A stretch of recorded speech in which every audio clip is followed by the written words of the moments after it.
Kakinada rural మండలం సర్పవరం గ్రామంలో వేంచేసి ఉన్న శ్రీ రాజలక్ష్మి సమేత శ్రీ భావనారాయణ స్వామి వారి ఆలయంలో ఆలయ శిఖర ప్రతిష్ట మహోత్సవాలు ఘనంగా జరిగాయి.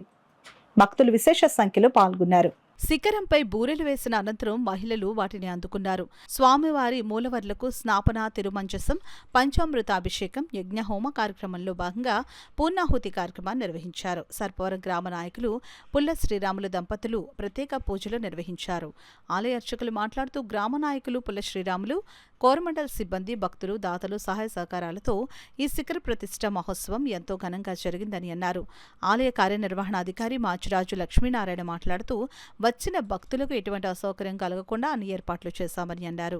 గ్రామ నాయకులు పుల్ల శ్రీరాములు సహాయంతో వచ్చిన భక్తులందరికీ ప్రసాద వితరణ చేయడం జరుగుతుందని అన్నారు. కార్యక్రమంలో గ్రామ నాయకులు ముద్దాన సూర్యప్రకాష్, పుల్ల శ్రేణు, పుల్ల వీరబాబు, మానేపల్లి వెంకటరమణ, పుల్ల రాజ్బాబు, బోనం కుమార్, ఆలయ సిబ్బంది పాల్గొన్నారు. శ్రీనివాస్ గారు అని చెప్పి ఒక ఆయన ఉన్నారు, ఆయన కూడా సహకరించారు. ఒక భక్తురాలు కలస చేయించారు, సుమారు 80,000 అయింది. ఇంకో భక్తురాలు స్వాములందరికీ కలిపి 30 మందికి మొత్తం మన ఆలయాల దేవాలయాలకి, అర్చక స్వాములకి, ఇక్కడ వచ్చిన పండితులకి అందరికీ కూడా వారు వస్త్రాలు సమర్పించారు. సుమారు 50,000 మొత్తం ఈ ఖర్చు అంతా కూడా వారికి సుమారు 6,000 మాట్లాడు 6 లక్షలు అయినట్టుగా కనపడుతుంది.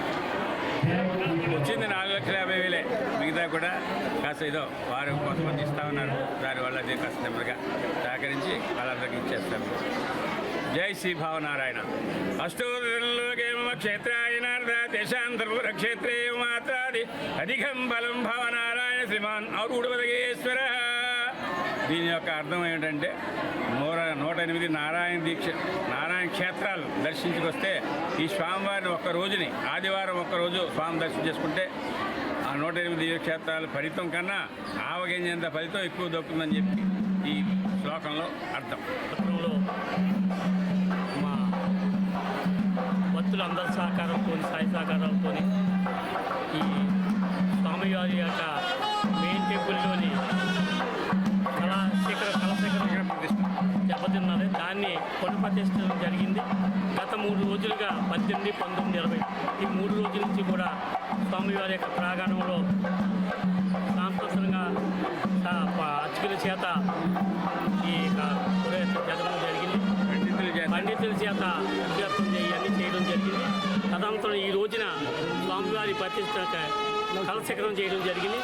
అంతేకాకుండా గ్రామ నలుమూల నుంచి కూడా గ్రామంలో ఉన్న ప్రతి ఒక్కరూ కూడా వచ్చే బూరులు తెచ్చి వేయటం, ప్రతి ఒక్కరికి చిలక దర్శనం కూడా ఇవ్వడం జరిగింది.